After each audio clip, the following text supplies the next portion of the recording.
And now the last in our series on lives changed by the events of 9/11. In her own words, here now's the story of an Episcopal priest who for months served as a chaplain at Ground Zero in New York.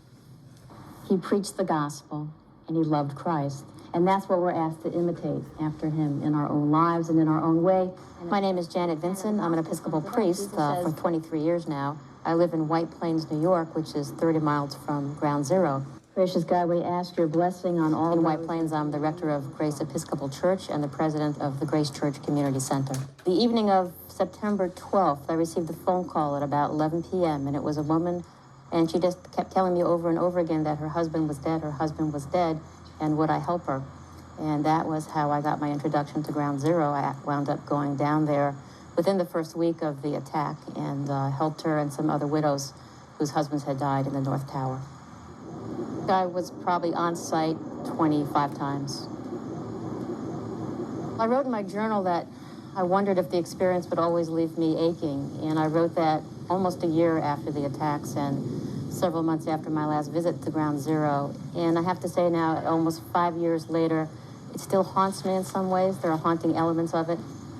One of the most amazing experiences of going down there was the bond I made with a number of firefighters who I got to know in various circumstances. I got to see their pain firsthand. A FEMA worker hands me my first respirator and a hard hat. I get a quick lesson on proper fit. I tell a battalion chief that I'm here to gather some ash. He doesn't seem surprised. He asked me if I would first come with him.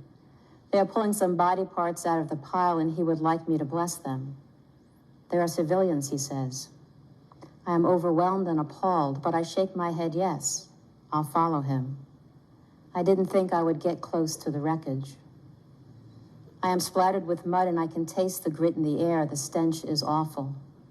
I wear my mask until someone speaks to me, and I must answer. Can't talk with a mask on. I think, this can't be good for my lungs. I pull the mask down, and in that moment, I am one of them. They bring me in.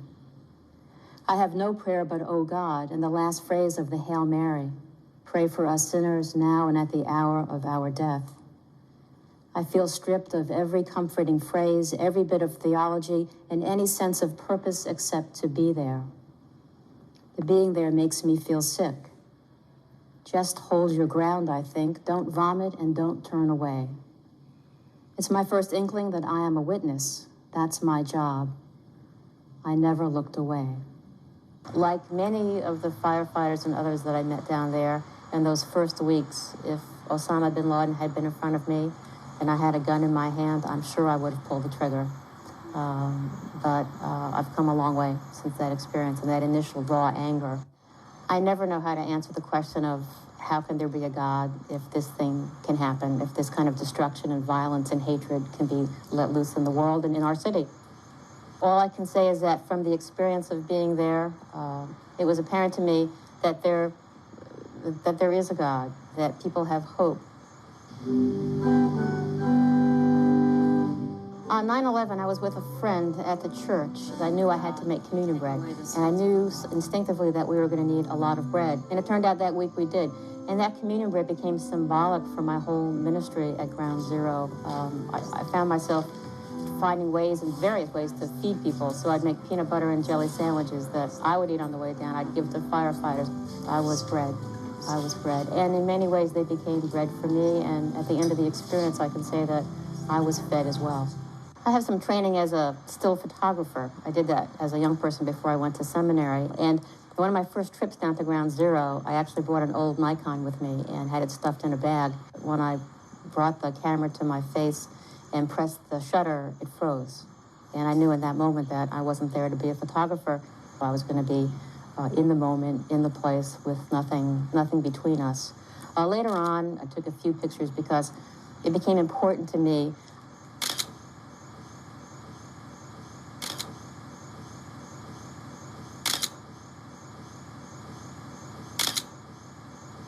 I had a dream, and in that dream I died, and I was sitting on the porch of heaven with Jesus and another man that I recognized as Mohammed Atta. Mohammed Atta, one of the terrorists of 9/11. Jesus looks at me and he says, well, it's wonderful that you're here, Janet, but there's one thing that you might do before you go in. He says, I think you have something that belongs to him, and you might want to give it back because he needs it. And that referred to a visit I'd had with a pulmonary doctor who had said to me that for the rest of my life I'd have Muhammad Atta in my lungs for being down at ground zero and not always wearing a respirator. And in that moment, when Jesus says that, I wake up from the dream. And it's very clear to me that I'm not giving anything back to him. And then fast forward a year, and I'm off on retreat and out on a long walk, and my breathing is great, and I'm feeling great, and everything's wonderful. And I realize that, oh, I've given it back.